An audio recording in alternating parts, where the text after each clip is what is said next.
Bonjour à tous. Alors, nous voici donc dans la partie 2 donc de l'exercice 1 du concours E3A Polytech 2022, sujet pour les maths physiques, donc sujet MP. On avait démarré l'étude d'une fonction gamma définie donc pour x strictement positif avec donc gamma de x qui est l'intégrale de 0 à plus infini de t exposant exponentielle exponentielle moins t dt. Voilà. On avait trouvé une relation, gamma n plus 1,5 est égal à ceci. Voilà.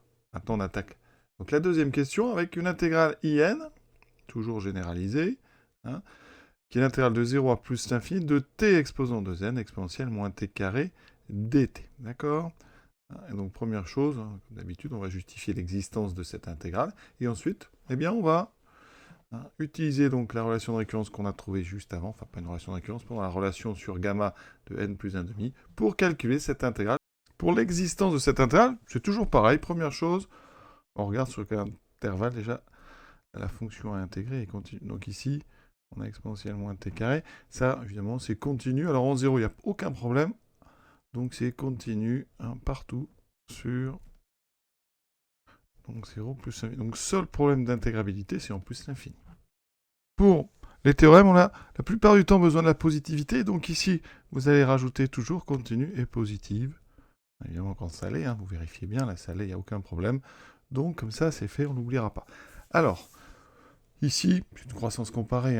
On va montrer que ceci, alors on peut utiliser un petit taux si on veut, on multiplie par exemple par t carré.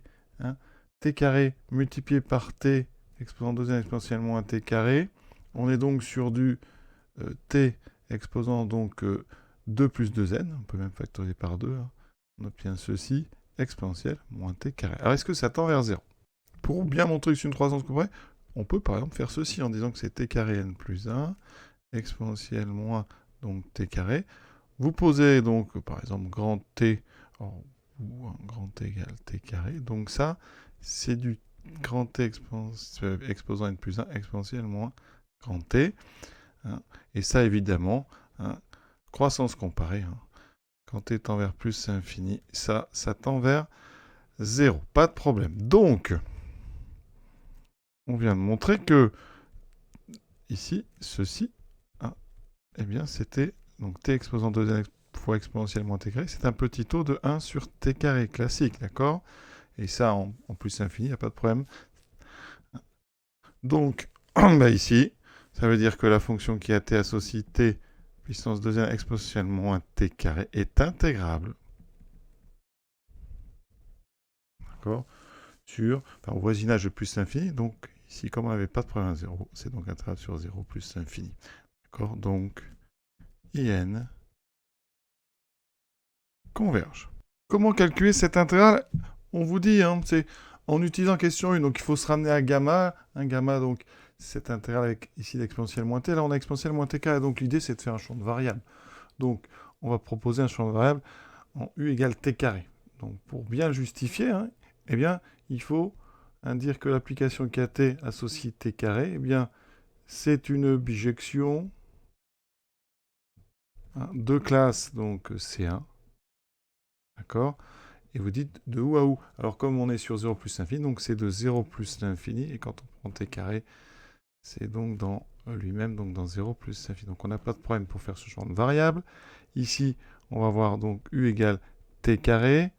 Donc, ça veut dire que du, c'est donc 2t dt. Et donc on peut faire notre champ de variable tranquillement. Ça nous donnera l'intégrale de quoi? Alors ici, quand t vaut 0, u vaut 0. Quand t tend vers plus l'infini, t carré tend vers plus l'infini. T exposant 2n, c'est donc ici, alors t, donc exposant 2n, c'est t au carré, donc à la puissance n, d'accord? Donc à la place de t carré, on peut mettre u, donc c'est u puissance n. D'accord. Ensuite, exponentielle moins u, donc jusque-là c'est bon. dt, donc on a dit, dt, c'est 2 du sur donc dt, d'accord? Sachant que sur 2t, et 2t c'est donc ici du sur 2 racine carrée de u. Donc ici, on a exponentielle moins u, donc le tout divisé par donc 2 racines de u et du. Vous voyez, pas de problème. Ensuite, on remet ça en forme. Racine de u, c'est la puissance 1 demi. Donc j'ai 1 demi ici, donc je le sors par contre, j'ai 1 demi. Ici, intégrale de 0 à plus l'infini, donc de u, alors ça se fera exposant n moins 1 demi, à cause de la racine de u qui était dessous, exponentielle moins u, du. Ici, on regarde notre fonction gamma, on reconnaît ici, donc je vais vraiment mettre la bonne forme, hein, il me faut un moins 1 dans gamma, donc ça c'est du un, donc moins 1, donc ici j'aurai plus 1 demi, moins 1 exponentielle moins u du, et donc ça, vous voyez, c'est exactement la fonction gamma qu'on a utilisée en n plus 1 demi. Donc j'obtiens, j'ai oublié le 1 demi qui était là, j'obtiens 1 demi de gamma de n plus 1 demi. Et regardez ce qu'on avait fait à la question 1. Hein, et donc, eh bien, pour tout n appartenant à grand N, d'après la question 1, eh bien, in vaut donc la moitié. Donc 2. Alors, on va mettre le demi correctement tout de suite. On aura donc en haut racine de pi. Hein, ici, fois donc 2n factoriel sur 2 puissance, donc 2n plus 1, puisque j'ai un 2 qui s'est rajouté, fois n factoriel. Donc, on peut noter ça pour la suite de l'exercice. Hein, in, et donc, alors on va mettre 2n factoriel, voilà, sur 2 puissance 2n plus 1, n factoriel, et ici, racine de pi. Voilà. Donc, au niveau rédaction, hein, prenez pas de risque. Hein. Prenez des bijections de classe C1, vous précisez l'arrivée et le départ, hein, et après vous faites ça tranquillement. Hein, on n'oublie pas, évidemment, de changer les bornes correctement. Hein, et ici, de remettre donc le DU à la place du DT en évitant évidemment les erreurs. Ça, voilà. Et donc, vous voyez qu'on arrive donc sur une expression de UN. Hein, et elle va nous servir dans les questions suivantes. Donc, question 2, donc terminée. Donc, vous voyez, il n'y avait rien de très difficile. Par contre, c'est que des petits points de rédaction. Donc, il faut vraiment aller dans vos cours chercher toutes les conditions d'application des différents théorèmes. Hein, et en être sûr avant les concours. Pour ceux qui continuent le sujet, donc prochaine vidéo hein, sur le thème, ça sera donc la question 3 avec une jolie intégrale ici, un cos xt exponentielle moins t carré, donc dt entre 0 et plus infini. Voilà, avec une première ici question de cours, développement série entière de la fonction cosinus au de 0.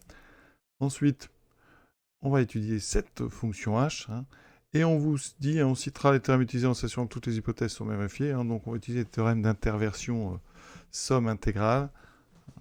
Donc une très jolie question celle-ci, donc à très bientôt.